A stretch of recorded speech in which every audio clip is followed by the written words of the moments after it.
So my ideas for getting green policies being discussed in the current crisis is by showing that not too long ago we had a similar economic crisis that was caused not by a global pandemic, but by a global financial crash. And we tried the political idea of austerity across Europe only 10 years ago, and it didn't work. It made poor people more poor. It made the richer more rich, you know, and we cannot have a conversation again where austerity seems to be the way out. So what are the other options that are left open? And they are our green ideas. They are our socialist policies. And, you know, we've tried this, so why not try this? You know, every country has been doing studies on universal basic income, and every country's study comes out telling us that it has no negative impact. You know, people still work, people still want to contribute. It just gives people that safety net to maybe retrain or support loved ones, you know, or, you know, people that are working on precarious employment contracts, they know that their rent is going to be covered, or they know that their bills are going to be covered. You know, we've tried capitalism's idea, which is austerity. It hasn't worked. So, you know, let's give socialism's ideas a go. Green policies as a solution to the current crisis in the United Kingdom. Thankfully, we do have a number of members of Parliament, of Scottish members of Parliament within and in the Senate in Wales and over in Northern Ireland, who are socialists, who are environmentalists, who are eco-feminists. We need to lift their voices up so that the wider public are hearing. However, the reality check that I have is that we have a Conservative majority here in the Houses of Westminster, in the Palaces of Westminster. They have over 70 MP majority. Any idea that they put forward is going to get voted through, even if people rebel against it. So we have to be, I think, wary that is going to happen, and we have to keep challenging them in the press. I'm not able to live in a fantasy where, like, this is the way out, this is how we're going to do it, because I've lived through Conservative governments and I've seen what they do and how they manage to do it. And they are prioritising the economy here in the UK. Like, they're treating it like it is this living, sentient being that has to be protected, rather than it's a political idea that can be adapted and can be changed. So there's, you know, use the voices of those that are doing it, but also just be wary that you don't live in that green bubble that is like, everything is perfect and we're gonna get through this, because sometimes we need a reality check. And I see that here in the UK. So as an activist, my main passions have always been on social justice. You know, I was brought up vegetarian. My mum has been recycling and composting for as long as I remember. So that has always been just a part of my life.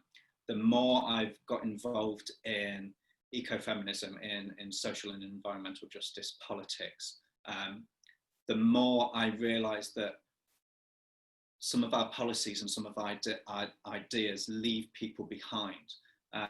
Because I've lived on welfare benefits, state benefits, I'm aware that, you know, when the government was paying my rent and covering some of my bills, and, you know, I wasn't capable of work because of ill health, I wasn't able to think outside of, you know, what is this impact having here? How can I make an environmental change? Now that, you know, I'm within the movement a lot more and I'm able to see those things, I've seen the anxiety and the stress that environmental decisions being placed on the individual has. And I am no longer talking to individuals about how they can make their own change.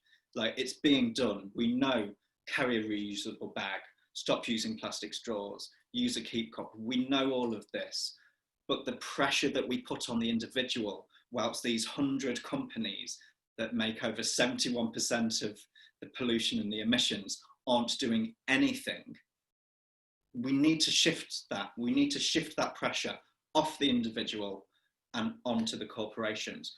That's why, for me, you have to link the two together. You can't separate them, because if you separate them, people are left behind, or people feel alienated and stressed. So the fight for social and environmental justice needs to be parallel, or even better, it needs to be intertwined, because that way we're empowering individuals to form co-ops, to do mutual aid, to help each other out. But then we're also, then as a collective group, putting pressure on the corporations and the governments to make the systematic change that we need to avert a climate breakdown.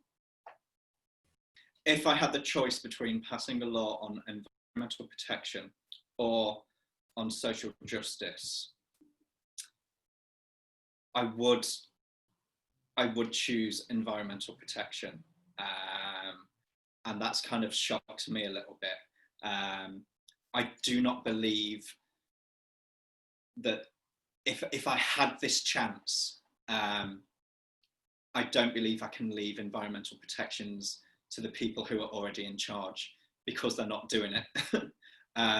Social justice comes slowly, and that, you know, it should be a lot quicker. But I have seen in my lifetime the improvements in social justice. But I do not believe that the people currently in power, our elected officials, are doing enough on environmental protections. So if I had the chance, I would do that, because I knew it was done, and then I could focus on social justice, which I think would be easier. They are both really hard, but I think once one is off the table, fixed, the other we can put our passions into.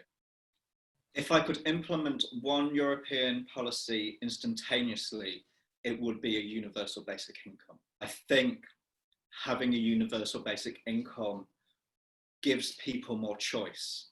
And for me, it's about choice. It's about being able to have your own agency and make your own decisions. And for someone, myself, who lived a large period of my youth in active addiction, I didn't have choice. So now that I do have choice, I'm like, I want everyone to be able to have choice and have agency over their own decisions. So I think, yeah, universal basic income.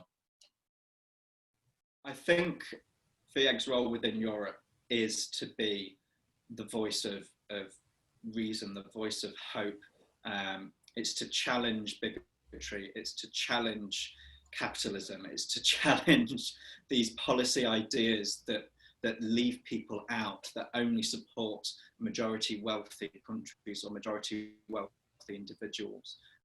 And I think what FIEG does really well is it encourages young activists, it gives them the training, but also within the European level, you know, we've had this fantastic European elections last year, year before, where we got, you know, the biggest share of MEPs we've ever had as a Green group. And we're seeing them use their voices a lot more in the European Parliament. And FYEG has got a tap right into those MEPs where we're able to say, hey, these are ideas and these are issues that are really important to our members and really important to young people.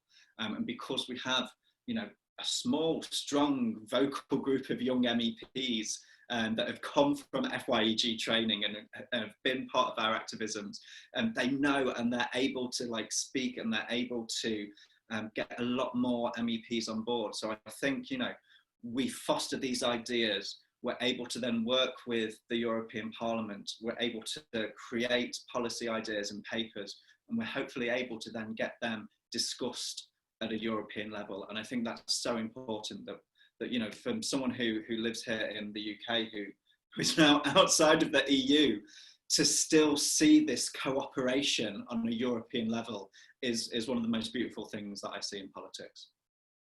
So my ideas for making FYEG more diverse and our structures more inclusive is through representation, is through promotion of activists from diverse backgrounds.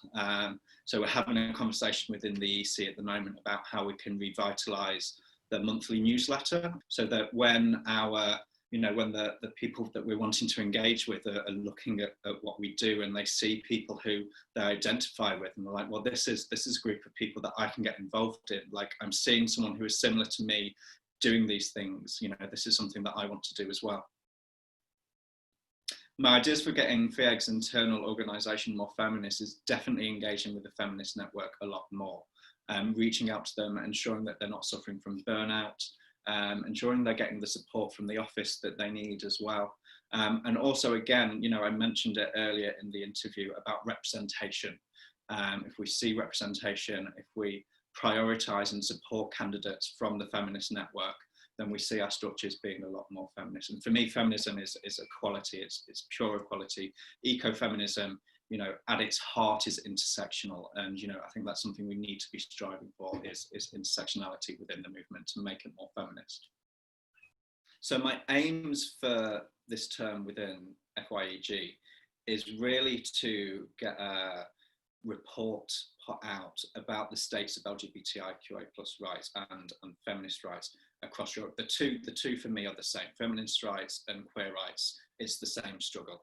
And by having this sort of document that we can refer to and see, you know, where in each country across FYEG the LGBTI rights and feminist rights are, we know where to target and where to support, and what needs improving. But I'm also worried about the discourse and the language that we're seeing either online or in some parliaments, you know, Poland, Hungary, here in the UK, from transphobes, from trans exclusionary radical feminists. And, you know, those voices will get amplified and they will get picked up. So we need to have as stronger voices opposing them and supporting our rights as we do trying to attack. How do we achieve this? We achieve this the same way we've done it all. You know, we keep pushing forwards, we keep supporting our activists who are doing that. When they need to take a break, we step forwards and, you know, and we fill that void for a little bit whilst, you know, so we don't get activism burnout.